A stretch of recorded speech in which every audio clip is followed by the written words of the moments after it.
Shirin Abdullayeva 14-dekabr 2022-yil. Yoshim 17 da. 87 mingta. Adashmasam 127 ta. 127 ta. Stop. Adashmasam 127 mingta bo'lish kerak. Eng ko'p like yiqqan rasmim kulib tushgan rasmim bo'lgan. Bezori 2 ni chiqarishdan oldin qo'ygan rasmim bo'lgan. 19160 ta like. Ulug'bek Rahmatullayev bo'lsa kerak. Munisa opaniki bor, Munisa Rizayeva, Farruh Karimovich, Farruh Zokirovga bor. Adashmasam 20 ming kishi bo'lgan. Bu Yangi O'zbekiston bog'i. 2021-yil T-Super loyihasida qatnashganman va menimcha bu loyiha eng mashhur loyihalardan. Asosan ommaga shou konsertlarda chiqaman, lekin ko'chada yurgan paytlarim, masalan, taksida tanib qolishadi ko'pincha. Va maktabga borganda tanishadi, rasmga tushadi ba'zida va o'ylaymanki, vaqt o'tgan sari bu insonlar soni ham oshib boradi. O'tmishingni hech qachon unutma deb maslahat bergan bo'lardim. Hammaga ishonaverma, hamma sen o'ylagandek ochiq ko'ngil va rostgo'y emas. Ko'p maqsadlar qo'yganman keyingi yilga va o'zimni yoki Xitoyda yoki bir boshqa davlatda tasavvur qilaman. Eminim.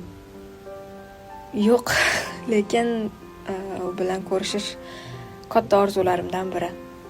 Rossiya xalq artisti Yuriy Stoyanov va Brigada seriali ishtirokchisi Farhod Mahmudov bilan bir filmda ijro etish menimcha meni karyeramdagi eng katta pog'onaga ega bo'lgan narsa bo'lsa kerak.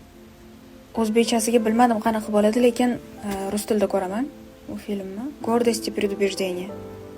Hozir qaraymiz o'zbekcha, hozir qaraymiz.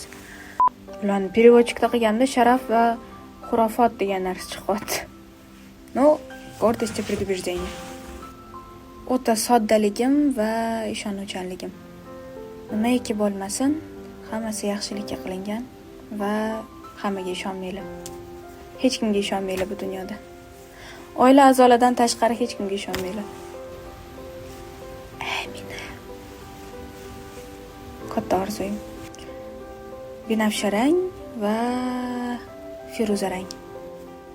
Men o'zim ham bilmayman. Chunki hali o'zimni yo'limni to'liq topib olganim yo'q. Hali izlanishdaman.